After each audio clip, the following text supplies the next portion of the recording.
जय माता दी। आप और आपके पूरे परिवार पर माता कात्यायनी की कृपा बनी रहे।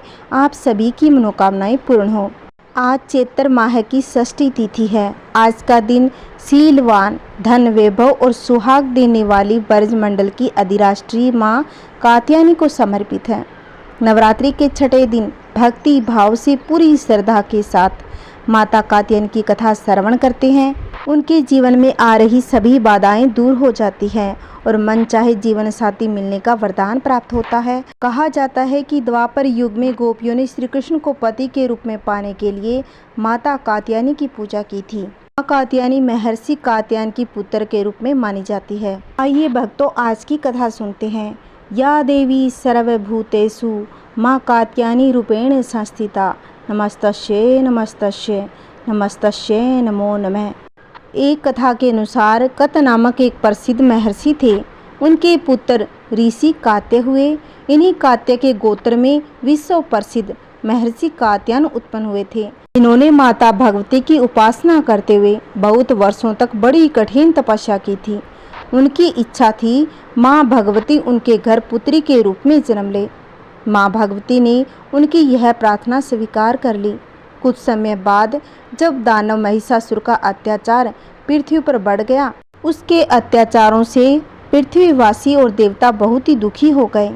अतः सभी देवता परेशान होकर ब्रह्मा जी के पास पहुँचे और ब्रह्मा जी को साथ लेकर भगवान विष्णु भगवान शंकर जी के पास पहुँचे।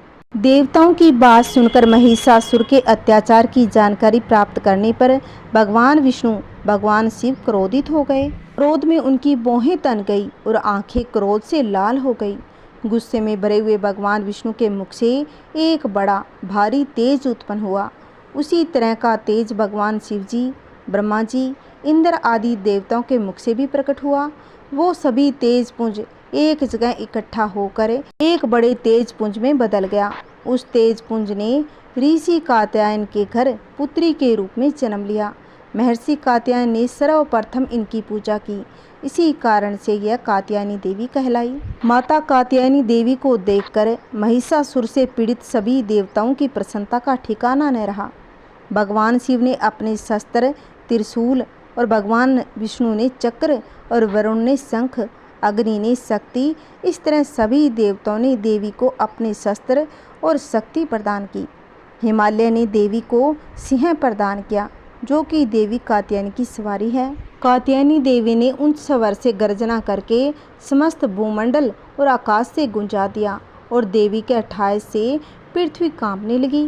देवी के स्वर को सुनकर असुरों की सेना भी हथियार सहित लड़ने को तैयार हो गई। असुरों और देवी कात्यायनी के बीच भीषण युद्ध हुआ और अंत में देवी कात्यायनी ने महिषासुर को पराजित कर तलवार लेकर उसका सिर काट दिया।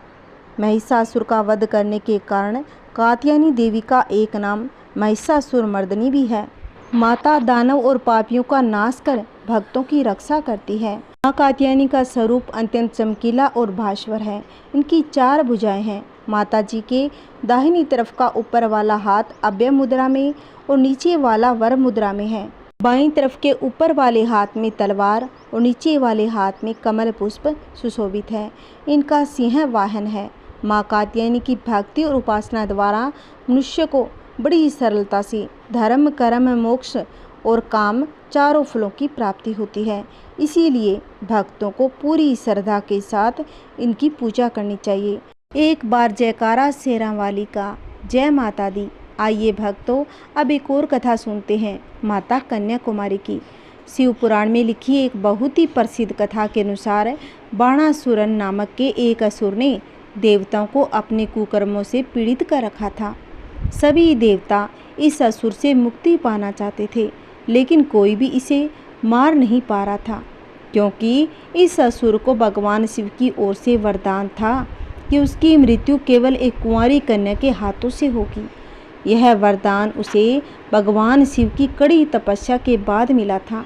इसी राक्षस का वध करने के लिए आदि शक्ति के एक अंश से एक पुत्री को जन्मा गया। इस पुत्री का जन्म उस वक्त भारत पर राज कर रहे राजा के घर में हुआ। राजा के 8 पुत्र, एक यही पुत्री थी। इस पुत्री का नाम रखा गया कन्या। इस कन्या को भगवान शिव से प्रेम हुआ उन्हें पाने के लिए कन्या ने कठोर तपस्या की। उनकी तपस्या से भगवान शिव खुश हो गए और शादी का वचन दिया। शादी की तैयारियां शुरू हो गई। शिवजी बारात लेकर निकले, लेकिन इस बीच नारद जी को भनक हुई कि कन्या कोई साधारण स्त्री नहीं, बल्कि उनका जन्म बाणासुरन को मारने के लिए हुआ है। उन्होंने इस बात की खबर सभी देवताओं को दे दी।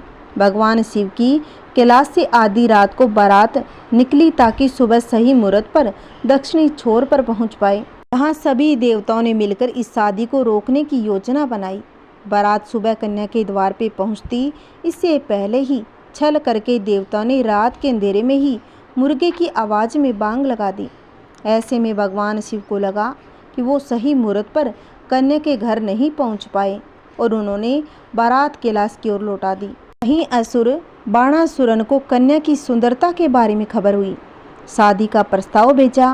क्रोध में आई कन्या ने बाणासुर से युद्ध लड़ने को कहा। साथ ही कहा यदि वो हार जाती है तो विवाह करेगी, लेकिन कन्या का जन्म ही बाणासुरन का वध करने के लिए हुआ था। दोनों के बीच घमासान युद्ध हुआ और बाणासुरन मारा गया।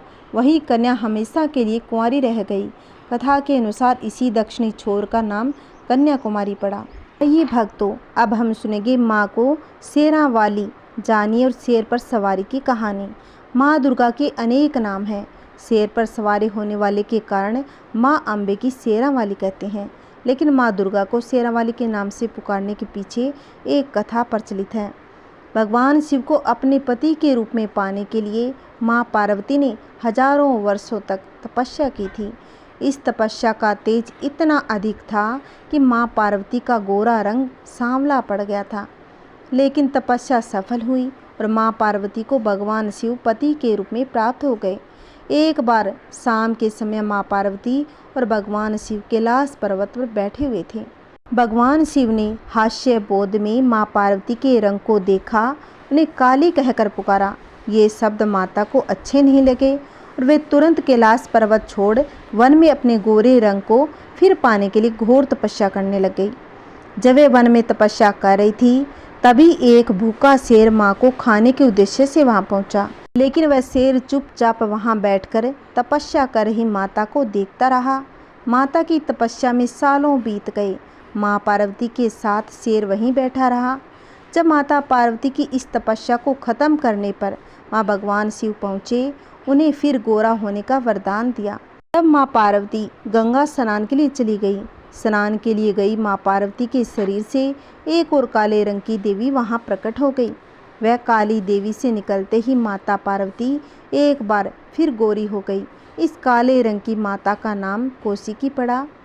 जब माँ पार्वती का रंग गोरा हुआ था तो माँ पार्वती को एक और नाम मिला, जिसे उनके भक्त गौरी नाम से जानते हैं।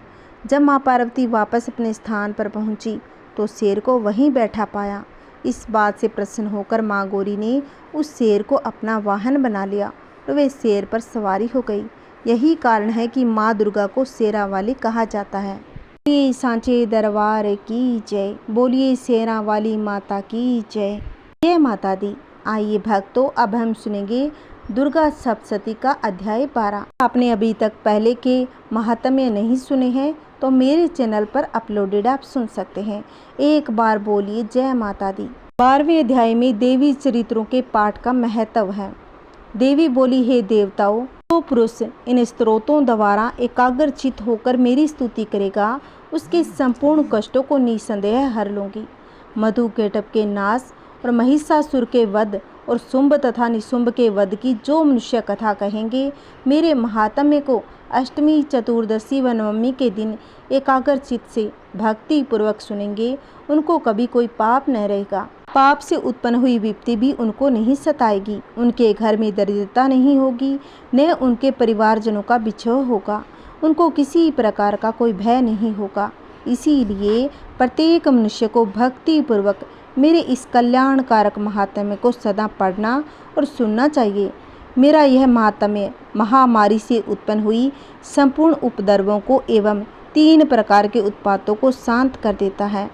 जिस घर व मंदिर में या जिस स्थान पर मेरा यह स्तोत्र विधि पूर्वक पढ़ा जाता है, उस स्थान का मैं कभी भी त्याग नहीं करती। वहाँ सदा ही मेरा निवास रहता है। बलिदान, पूजा, होम तथा महाउत्सव में मेरा यह चरित्र उच्चारण करना तथा सुनना चाहिए। ऐसा हवन या पूजन मनुष्य जानकर या बिना जाने करे, मैं उसे तुरंत ग्रहण कर लेती हूँ। और शरद काल में प्रत्येक वर्ष जो महापूजा की जाती है, उनमें मनुष्य भक्ति पूर्वक मेरा यह महात्म्य सुनकर सब विपत्तियों से छूट जाता है, धन धान्य तथा पुत्र आदि से संपन्न हो जाता है। और मेरे इस महात्म्य व कथाओं को इत्यादि को सुनकर मनुष्य निर्भय हो जाता है। और महात्म्य के श्रवण करने वालों के शत्रु नष्ट हो जाते हैं तथा कल्याण की प्राप्ति होती है। उनका कुल आनंदित हो जाता है, सब कष्ट शांत हो जाते हैं तथा भयंकर सौपन दिखाई देना तथा घरेलू दुख इत्यादि सब मिट जाते हैं। बाल ग्रहों में ग्रसित बालकों के लिए यह मेरा महात्म्य परम शांति देने वाला है। मनुष्यों में फूट पड़ने पर यह भली भांति मित्रता करवाने वाला है। मेरा यह महात्म्य मनुष्य को मेरी जैसी सामर्थ्य की प्राप्ति करवाने वाला है।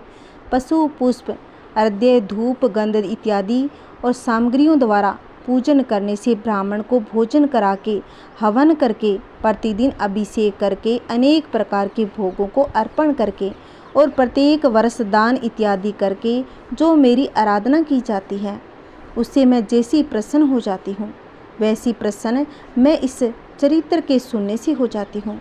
यह महात्म्य श्रवण करने पर पापों को हर लेता है तथा आरोग्य प्रदान करता है। मेरे प्रादुर्भाव का कीर्तन दुष्ट प्राणियों से रक्षा कराने वाला है, युद्ध में दुष्ट दैत्यों का संहार करने वाला। इसके सुनने से मनुष्य को शत्रुओं का भय नहीं रहता। हे देवताओं, तुमने जो मेरी स्तुति की है अथवा ब्रह्मा जी ने जो मेरी स्तुति की है, वह मनुष्य को कल्याणमयी बुद्धि प्रदान करने वाली है। वन में सूने मार्ग में अथवा दावा नल से घिर जाने पर, वन में चारों से घिरा हुआ या शत्रुओं द्वारा पकड़ा हुआ, जंगल में सिंहों से, व्याघ्रों से या जंगली हाथियों द्वारा पीछा किया हुआ, राजा के क्रोध हो जाने पर मारे जाने के भय से, समुद्र में नाव के डगमगाने पर, भयंकर युद्ध में फंसा होने पर, किसी भी प्रकार की पीड़ा से पीड़ित, घोर बाधाओं से दुखी हुआ मनुष्य मेरे इस चरित्र को स्मरण करने से संकट से मुक्त हो जाता है। मेरे प्रभाव से सिंह, चोर या शत्रु इत्यादि दूर भाग जाते हैं और पास नहीं आते। महर्षि ने कहा, प्रचंड पराक्रम वाली भगवती चंडिका यों कहने के बाद सब देवताओं के देखते ही देखते अंतर्ध्यान हो गई और संपूर्ण देवता अपने स्त्रियों के मारे जाने पर पहले की तरह यज्ञ भाग का उपभोग करने लगे और उनको अपने अधिकार फिर से प्राप्त हो गए तथा युद्ध में देवताओं के शत्रुओं शुंभ व निशुंभ के देवी के हाथों मारे जाने पर बाकी बचे हुए राक्षस पाताल को चले गए। हे राजन, इस प्रकार भगवती अंबिका नित्य होती हुई भी बार बार प्रकट होकर इस जगत का पालन करती है, इसको मोहित करती है, जन्म देती है और प्रार्थना करने पर समृद्धि प्रदान करती है। हे राजन, भगवती ही महाप्रलय के समय महामारी का रूप धारण करती है और वही संपूर्ण ब्रह्मांड में व्याप्त है और वही भगवती समय समय पर महाकाली तथा महामारी का रूप बनाती है। स्वयं अजन्मा होती हुई भी सृष्टि के रूप में प्रकट होती है। वह सनातनी देवी प्राणियों का पालन करती है और वही मनुष्य के अभ्य उदय के समय घर में लक्ष्मी का रूप बनाकर स्थित हो जाती है तथा अभाव के समय दरिद्रता बनकर विनाश का कारण बन जाती है। पुष्प, धूप और गंध आदि से पूजन करके उनकी स्तुति करने से वह धन एवं पुत्र देती है और धर्म में शुद्ध बुद्धि प्रदान करती है। जय माता दी। आज का हमारा 12वां अध्याय समाप्त। अब हम सुनेंगे अध्याय 13। 13वें अध्याय में राजा सुरथ और वैश्य को देवी का वरदान का वर्णन। महर्षि मेधा ने कहा, हे राजन, इस प्रकार देवी के उत्तम महात्म्य का वर्णन मैंने तुमको सुनाया। जगत को धारण करने वाली इस देवी का ऐसा ही प्रभाव है। वही देवी ज्ञान को देने वाली है और भगवान विष्णु की इस माया के प्रभाव से तुम और यह वैश्य तथा अन्य विवेक जनों की मोहित होते हैं और भविष्य में मोहित होंगे। हे राजन, तुम इसी परमेश्वरी की शरण में जाओ। यही भगवती आराधना करने पर मनुष्य को भोग, स्वर्ग तथा मोक्ष प्रदान करती है। मार्कंडेय जी ने कहा, महर्षि मेधा की यह बात सुनकर राजा सुरथ ने उन उग्र व्रत वाले ऋषि को प्रणाम किया राज्य के छिन जाने के कारण उनके मन में अत्यंत ग्लानि हुई और वह राजा तथा वेश्या तपस्या के लिए वन को चले गए और नदी के तट पर आसन लगाकर भगवती के दर्शनों के लिए तपस्या करने लगे। दोनों ने नदी के तट पर देवी की मूर्ति बनाई, पुष्प, धूप, दीप तथा हवन द्वारा उसका पूजन करने लगे। पहले उन्होंने आहार को कम कर दिया, फिर बिल्कुल निराहार रहकर भगवती में मन लगाकर एकाग्रता पूर्वक उसकी आराधना करने लगे। वह दोनों अपने शरीर के रक्त से देवी को बलि देते हुए 3 साल तक लगातार भगवती की आराधना करते रहे। 3 वर्ष के बाद जगत का पालन करने वाली चंडिका ने उनको प्रत्यक्ष दर्शन देकर कहा, देवी बोली, हे राजन तथा अपने कुल को प्रसन्न करने वाले विषय, तुम जिस वर की इच्छा रखते हो वह मुझसे मांगो, वह वर मैं तुमको अवश्य दूंगी, क्योंकि मैं तुम पर अत्यंत प्रसन्न हूँ। मार्कंडेय जी ने कहा, यह सुन राजा ने अगले जन्म में नष्ट न होने वाला अखंड राज्य और इस जन्म में बलपूर्वक अपने स्त्रियों को नष्ट करने के बाद अपना राज्य पुनः प्राप्त करने के लिए भगवती से वरदान मांगा। और वैसे ने भी, जिसका चित्त संसार की ओर से विरक्त हो चुका था, भगवती से अपनी ममता तथा अहंकार रूप आस्तित्व नष्ट कर देने वाले ज्ञान को देने के लिए कहा।